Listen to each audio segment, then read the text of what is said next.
ଶାସନ କରିବ ବୋଲି ମୁନା ଖାଁ କହିଛନ୍ତି। ନା ସେ କହୁଛି ବୁଡ଼ିଯିବ ଶାସନ କରିବ ଦୁଇ ପ୍ରକାର କଥାର ଉତ୍ତର ଦେଇପାରିବି। ହଁ ସେଇଟା ହେଇପାରେ କାହିଁକି ନା ଉପର ସ୍ତରରେ ଏବେ ଆଦାନୀର ପୁଅ ରିଙ୍ଗ ସେରିମନି ହେଇଥିଲା। ସେ ନବୀନ ପଟ୍ଟନାୟକ ଡାକିଥିଲେ। ନବୀନ ପଟ୍ଟନାୟକ ନ ଯାଇ ପାଣ୍ଡିଆନକୁ ପଠେଇଲେ।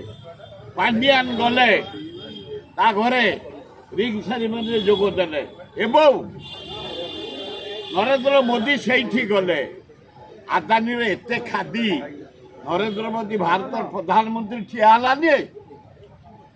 ଆଦାନୀ ପ୍ରାଇମ ମିନିଷ୍ଟର ଗଲା ଠିଆ ହେଲାନି। ଏଠି ଯେମିତି ମୁଖ୍ୟମନ୍ତ୍ରୀ ଗଲେ ଏ ମନ୍ତ୍ରୀ ଗୁଡ଼ା ଠିଆ ହେଉନାହାନ୍ତି, ତାଙ୍କ ସଭାପତି ଠିଆ ହେଉନାହାନ୍ତି। ଆଉ ତମେ ପ୍ରୋଟୋକଲକୁ ମାନିବନି। ଆମେ ଠିଆ ହେଇଯାଉଛୁ, ବୟସରେ ବଡ଼ ହେଲେ ମଧ୍ୟ ମୁଖ୍ୟମନ୍ତ୍ରୀ ଠିଆ ହେଇଯାଉଛୁ, ମନ୍ତ୍ରୀ ଠିଆ ହେଇଯାଉ। ସମ୍ମାନ ଚେୟାରକୁ ସମ୍ମାନ।